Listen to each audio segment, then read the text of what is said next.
Hello, everybody. Welcome again to the Chess Moves edition of the Game Changers podcast. My name is Quinn Sessions, and it's a privilege and pleasure to be here with you as usual. It starts to seem like we're only really putting out Chess Moves editions or Chess Moves content. That is because I have some technical issues that I'm dealing with in the background, but I promise that we will have our typical interviews coming back very soon. In the meantime, enjoy this chess move content and also enjoy what I have branded MSME Mondays. We have started short videos that we put out every Monday highlighting entrepreneurs. So entrepreneurs are still getting highlighted on the Game Changers podcast, just in a different way for now. But I promise you that we'll get our traditional Game Changers podcast interviews very, very soon. Anyhow, let's get straight into business. We don't like wasting time here. Today, we will tackle three interesting topics. The first of which is Alexi Navalny's death. Secondly, we'll tackle OpenAI Sora changes the game. And our final story will be, are there poor people in Saint Lucia? Very, very interesting stories. Well, let's get straight into it. First story, Alexei Navalny's death. Now, many of you might have known, and many of you who listen to the news might have heard the name Alexei Navalny. Alexei Navalny was a prominent critic of the Russian government, and he died in prison on February 16th. Now, the details surrounding Alexei's death are scarce, prompting his team, to offer a reward for information or assistance in this regard. Now, Navalny had a history of, like I said, criticizing the Russian government, and he was poisoned prior to this, in 2020, by a nerve agent by Russian Secret Service operatives. In fact, that was confirmed that was what poisoned him. And he had recovered from that, but he had never become silent. He was still an opponent of Putin. He was still an opponent of the ongoing regime. He still called them out. He was still anti-government, right? That, therefore, created mystery around his death because many people are wondering, hey, did he get poisoned again? Did Putin finally get to him? Did he actually die this time of, these type of causes? And we see that, he might have ultimately paid the ultimate price for speaking. In fact, I have an interesting news story that will tell you a little bit more about this entire situation. 47-year-old Alexei Navalny was looking healthy, joking with a judge via video link from his Arctic prison just yesterday. Navalny's mother saw him Monday and said he was in good spirits. Yet somehow Alexei Navalny, Russian President Vladimir Putin's fiercest and most energetic critic, dropped dead suddenly at a penal colony in Siberia. Prison officials say Navalny went for a walk but felt unwell and quickly lost consciousness. They said medics could not revive him. President Biden blamed President Putin. Make no mistake, Putin is responsible for Navalny's death. Moscow supporters laid flowers to honor Navalny, despite a warning from the state prosecutor that protests would not be allowed. When a woman tried to unfurl a sign, she was taken away by authorities. Navalny started out as an anti-corruption blogger, exposing on his YouTube show the lavish lifestyles enjoyed by Putin and his inner circle. Navalny was a central figure in massive protests against Putin in 2012. He was jailed and harassed and attacked with a green dye that damaged his right eye. In 2020, while on a flight in Moscow, Navalny suddenly fell ill. He was poisoned by a nerve agent and flown to Germany to recover. He blamed Putin for the assassination attempt. The Kremlin denied responsibility. And then came the most consequential decision of his life. Navalny returned to Russia after recovering from his poisoning. He deliberately put his life on the line and his principles first. until his death today, which is not confirmed by his family, but who don't seem to doubt it. So we see that, like I said, like I brought out in the intro, this reeks of maybe, somebody silencing somebody else. Like I said often, like I often say on this edition of the Game Changers podcast, this is not a political show, or we don't really talk politics here. However, we will focus on a lesson that we could possibly learn from this story. And the chess move that I can derive from this particular story is that social agitation is a risky business. Navalny's situation underscores the risks faced by individuals who openly criticize authority. Now, while we might not know if he was killed in this situation, we do know that, his Russian opponents did not really like what he was saying. And this really points that it can be risky, it can be dangerous when you oppose authority, when you speak truth to power. Now, does that mean that we would stop speaking truth to power? Does that mean that we would cower away? I don't think so. But the reality is that when you do take a strong stance against authority, chances are you could pay the ultimate price for it. I mean, if you look out throughout history, look at Martin Luther King Jr., look at Malcolm X, even look at Jesus for an example. All of these men paid the ultimate price for standing up for what they believed in. Being a social agitator can be a risky business, but we should probably do it anyway. Now, it's easy to say, it's easier said than done, obviously, because we're literally talking about life and death in this situation. However, I see that, if you really want to stand up for something that you believe in, it is important, but it can be risky. All right. So that is the chess move I derived from story number one. Let's move on to OpenAI Sora changes the game. Now, many of you, again, in the media space might have heard of OpenAI Sora. And those of you who haven't heard of OpenAI Sora, let me just tell you a little bit about it.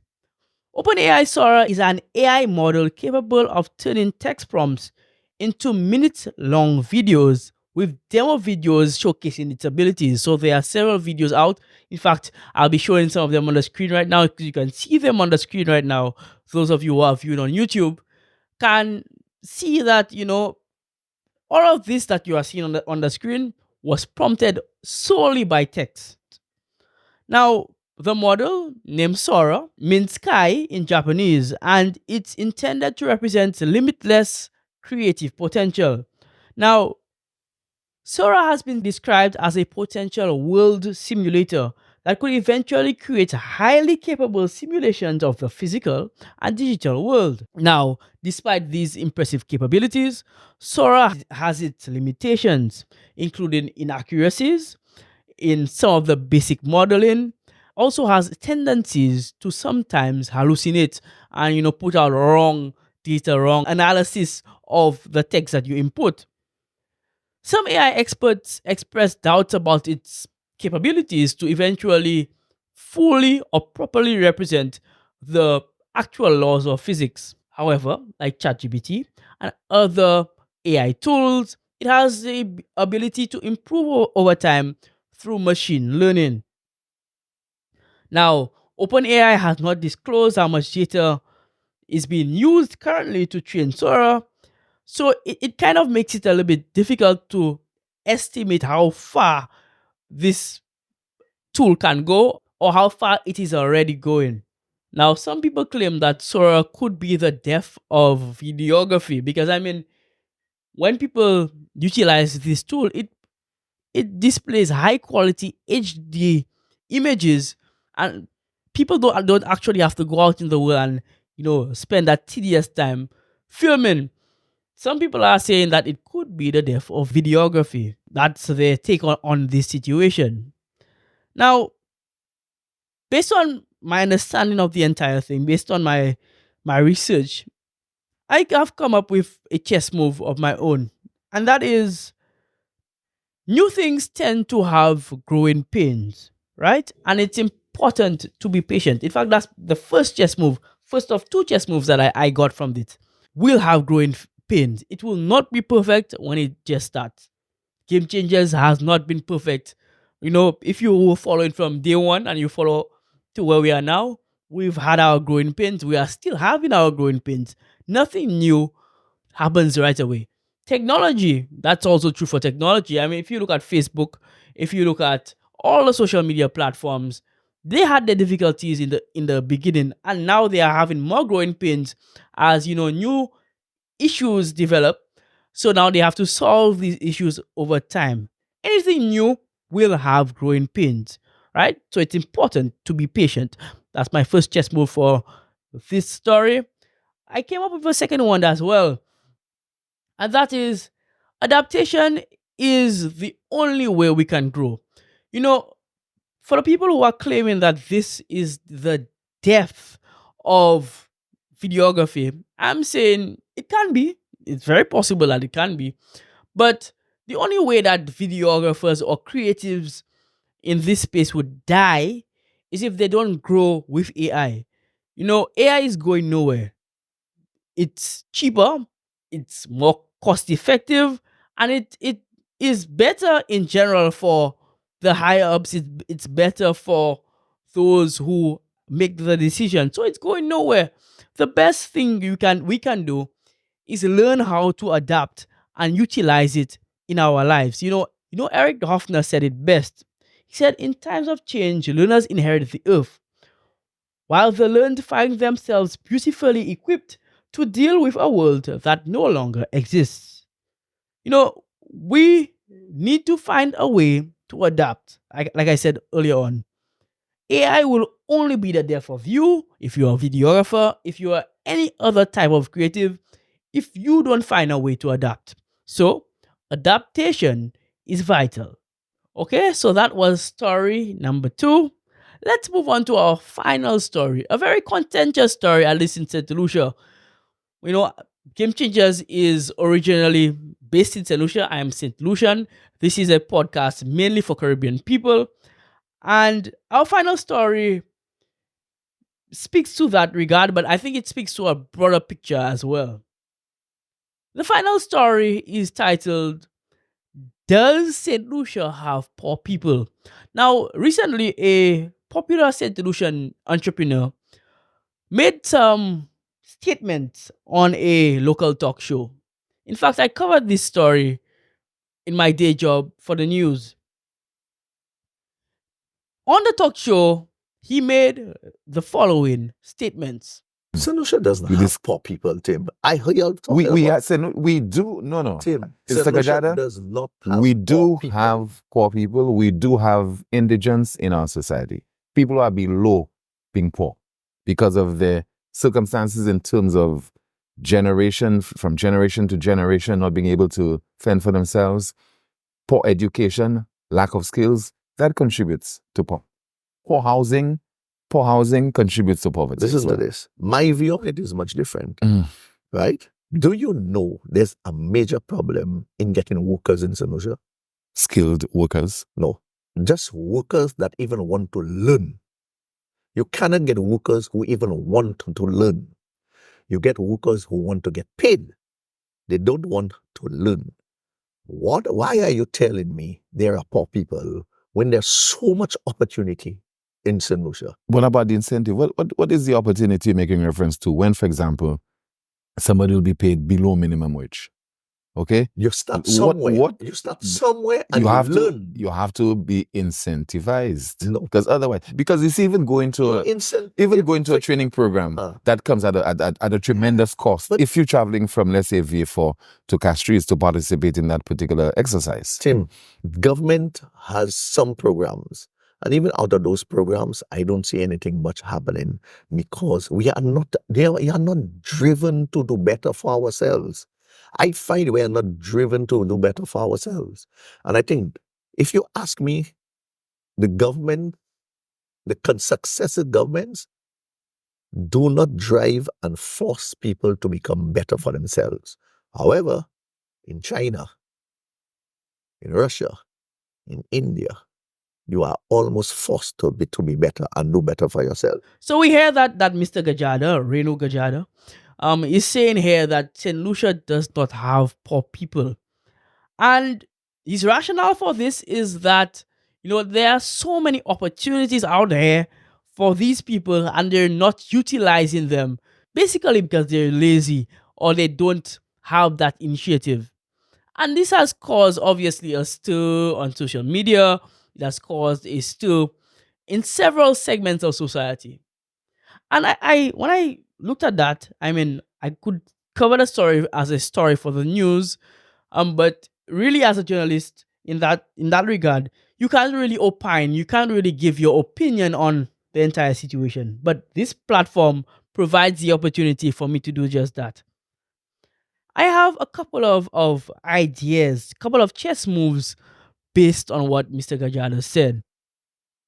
The first and foremost, I want to point out that I do not agree with his notion that St. Lucia does not have poor people. Like the host Timothy Polio correctly pointed out, there are socio-economic factors, poor housing, low income situations, family history that have placed people in poor situations, right? So I agree with that, right? So I guess that doesn't really count as a chess move, but I just want to say that firstly. But the real chess move that I derive from that, and it's something that I actually agree with Mr. Gajado with, is that it's important to grab opportunity. I do agree that we have too many people in St. Lucia and the Caribbean in general, because I lived in other countries in the Caribbean. And that's probably true about the world, other places in the world. I do believe that we have several people in the world who just sit down and complain about there not being opportunities, but don't grasp the opportunities when they do come. Mr. Gajada rightfully said, many people don't even want the opportunity to learn. They want the opportunity to get paid, but they don't want the opportunity to learn. And I think that is so true. And everything about successful people that I've studied, everything about successful people that I've spent time around, even success in my own life, many times we garner that success by just spending time around people who have already gotten it and learning from them without, actually getting a salary. Now, I'm not saying that, you should be doing that full time, but we do have an attitude in the Caribbean of not wanting to learn certain things, not wanting to learn about certain things, and then we blame the government or we blame society for not taking care of us. And I think that it's important that we spend time learning from those who have already, been ahead of us. That's why I think it's important to grasp opportunities. If opportunities come your way, if there is somebody who is learned, somebody who is already successful in a field that you either need to be or want to be successful in, spend time around those persons. It's important to grab opportunity. So that's one chess move that I grabbed from him. The second chess move that I grabbed from him is that, and something else that I agree with him on, is that we tend to depend too much on the state for so many things in our lives. We often hear that notion that the government is not doing X, the government is not doing X, Y, Z. And it might be true that the government isn't doing certain things, is not living up to the standards. But if we see that successive regimes, regardless of what political side you support, are not providing what you need or what you want, why not try to do things on your own, right? It will give you an independence, so you will not owe anybody else, when you get that success. But find ways to collaborate with people on the ground. I mean, we as a people, as a network of people, have so much information, so much resources among ourselves. But we are so busy looking upwards with our hands open for someone to give it to us that we don't see the power that we have within ourselves. It's important to learn to be self-sufficient. Governments come and go. Governments have limited periods. Governments are limited in what they can do. Find a way to be self-sufficient. Find a way to pull yourself up by your bootstraps and get stuff done. Yes, hold the state accountable when they promise X, Y, and Z. But, ultimately, these people are human beings and they have a limited time in office. We need to find out a way to do better for ourselves and not just depend on somebody else to give us money, to give us opportunities. If we do get opportunities, like I said earlier on, grasp them. But we need to make opportunities for ourselves because ultimately we are the ones who suffer. We are the ones who would need to find opportunities to pay ourselves, to take care of ourselves and our families. All right. So the chess move here is stay away from over dependence. Right? Stay away from over dependence. We can pull ourselves up by our own bootstraps if we really network and connect with each other. So that was our final chess move for this particular story, and our final chess move for the entire episode. Let's review as usual. Here's what I hoped you learned in this episode. Chess move number 1: social agitation can be a risky business. In fact, social agitation is risky business. Second chess move: new things have growing pains. It's important to be patient. Chess move number 3: adaptation is the only way you can grow. Chess move number 4: it's important to grab opportunities. And chess move number 5: don't be over dependent on anyone. I hope you learned something through this episode. I hope you learned something that will enhance your life and that you will be able to achieve more based on our sit down. Leave a comment down below. Do you agree with the chess moves that I came up with? Do you disagree with the chess moves that I came up with? I would love to hear from you. I would love to hear a little bit more in the comments down below. I really appreciate your feedback. Anyhow, as usual, stay hungry and I'll see you next time. Bye.